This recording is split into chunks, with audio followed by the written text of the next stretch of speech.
Are you sick of doing this? Can't even cut a shoe in half. Do you feel like your knife's telling you to go fuck yourself? You're just so sad. It's really bad. But not anymore. Thanks to the snakes in the grass at Gronk Tech, help us here with the new Gronk Blade 1.0. Our crack team of bullshit artists have discovered a breakthrough technology called a serrated knife. Thanks to the Gronk Blade 1.0, you can get back to destroying your clothes in no time. Stop spending your money on quality tools and waste it on a rebranded bread knife. For only 10 payments of go fuck yourself, you can own 5 Gronk Blades. That's right, 5 of exactly the same shit knife. Don't miss out on this offer. Call in the next 5 minutes and we'll throw in a free suck with a bonus.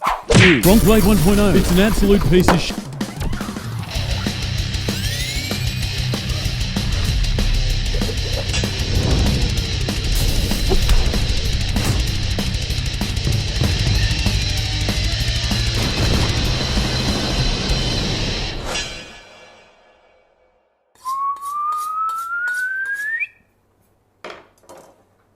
Right, champions, let's have a fucking chat about this thing.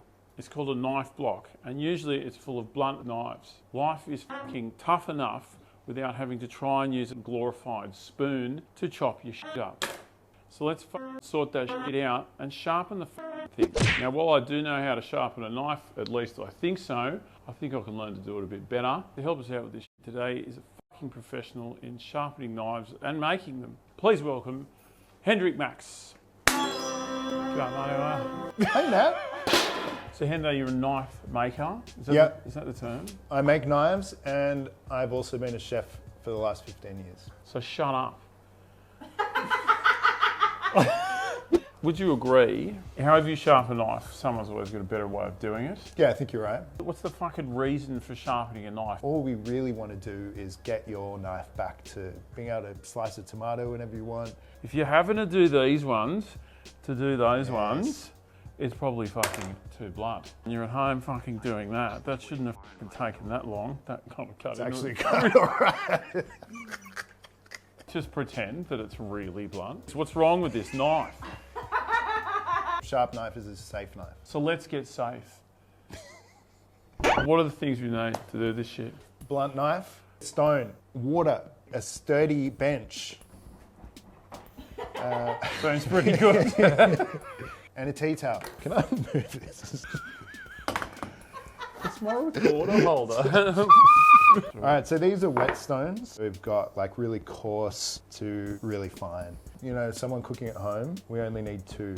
400 or 1,000. That's what I got here. I've got 400 and 1,000. Jewel stone is perfect. Fill these with water. You can kind of see the whetstones bubble. It's absorbing all the water. So we want to leave these for about 10 minutes. That's kind of the standard for any whetstone. Okay. What's wrong with that? I wouldn't use it on an expensive knife. You know, it probably doesn't matter on something like this. What these actually do is like grind down the steel on your knife. You said it really well before, like if you've got accessibility issues, you might find this easier, and I completely understand. What about this? Can't we just use that? What this is a honing steel. Common misconception that this actually sharpens your knife. So your knife already needs to be pretty sharp before you should think about this. The longer you're doing it without, you know, doing any stone refinement, make your knife blunt. Make a little dam. Oh, just like that. Just like that. So normally a stone will kind of come with a holder, you know, but the tea towel is going to do a great job. We just don't want the stone to move around. Because this is really blunt, we're going to start with a 400. We'll spend a bit of time on this. The 400 is quite aggressive. You're maintaining it regularly. Yeah. You don't need to spend too long on the 400. Right. So the way that I have been taught, start with the tip of your blade, put pressure along my fingers, and kind of, how am I doing? Looks a little uncomfortable, the way you're balancing it. Okay. But what you had right was the angle. What do you reckon, like 20 degrees, I'd say, like... Hey, can we fit a key under it? What else can we put That's pretty good. Because this is a cheaper knife, it's kind of got 2 beveled edges, right? We're not going to worry about that. We're worrying about the very end, edge. yeah. In your right hand or your left hand, whatever you're comfortable with. Yeah. Just one hand, and you kind of flip sides. And you're kind of spreading your hand out to put pressure on the whole thing. So I would start from the tip, like you did, but then go away from you. So we're going to do that kind of 10 times on that side. Do you need to keep wetting the stone? So you could like spray it, or you do it under running water, which I like to do better. So I've done that for 10 times on that side. Yeah. Now I'm gonna do 10 times on that side. You've probably seen knife videos of people going like that, you know? Yeah. Which is great, but you've got to be comfortable doing that. You know, as a chef for years, it took me a long time to kind of learn. Just go slow. Like, what else you got going on, you know?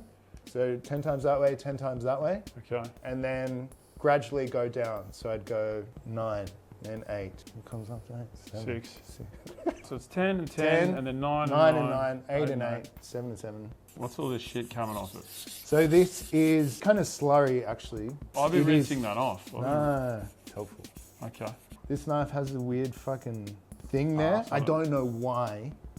Why? It's because it's not shit enough.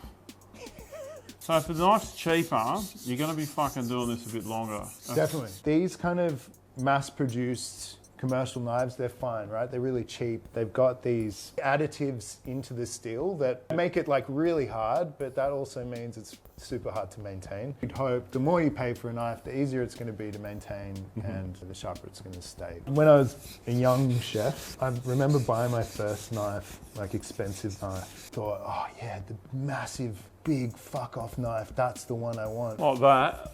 Yeah, exactly. What would you do with that? But it's better, you can feel that it's fucking sharper already. Right now, you like, it might cut a tomato, but... You want to be able to cut a shoe with it. Yeah, exactly. Ultimate. 1,000. So we're stepping up. So are you adjusting any technique for the next No, so all we're doing is upping the grit. This is going to make a finer edge and a sharper edge. So you're cutting in and away. Are you putting more pressure on the away movement than you are on the cutting in movement? Even pressure the entire time. What the fuck is that? Fucking 86 that Oh, one. shit. See you when this bit's done. I think my masculinity's wounded. I need to chip in. Mate, this very sharp. Something a little bit nice, a little connection with your tools. It's the same with all tools. Like you can't blame your tools, right? You're a tool. So we're kind of at the end. So I'm just going to make sure it's nice and even. Just doing one side and then the other. Same strokes. Basically, the longer you leave your knife unsharpened, the longer you're going to spend getting it back to sharp. So there's a whole fucking new edge on that. I would normally use some leather or like a tea towel or just something we can can brush it fucking against. help. Yeah, without this. You are wearing leather, but... Yeah, this one's tougher than this one. That dead set will work. Yeah, like I would have a strop. Literally, that's a piece of leather glued to a bit of wood.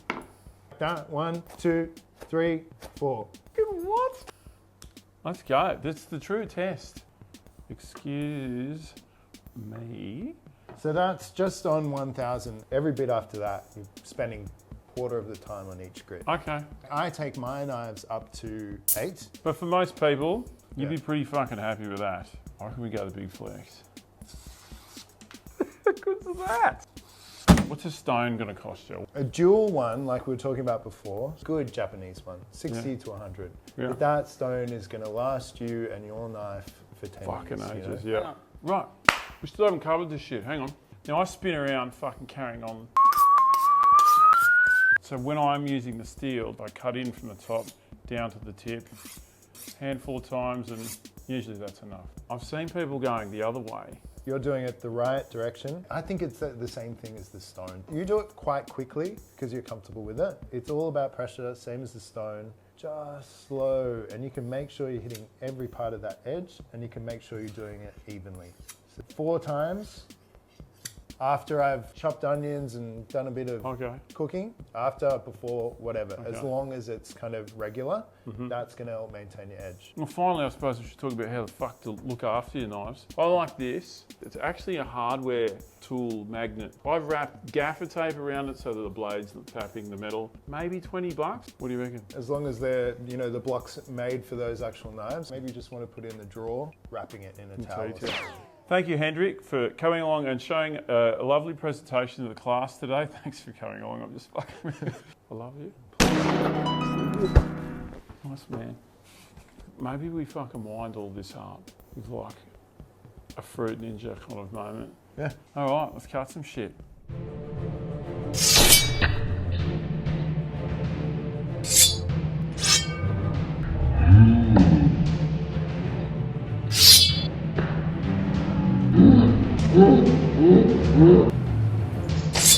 Yeah.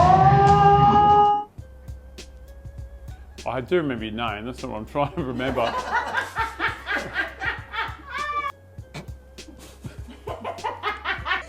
Oh, shit. It's worse. That's Can't wait, Oh, no, that's all right. And a bunch of other shit. Am I? No, I'm not. That's great. That's fucking great.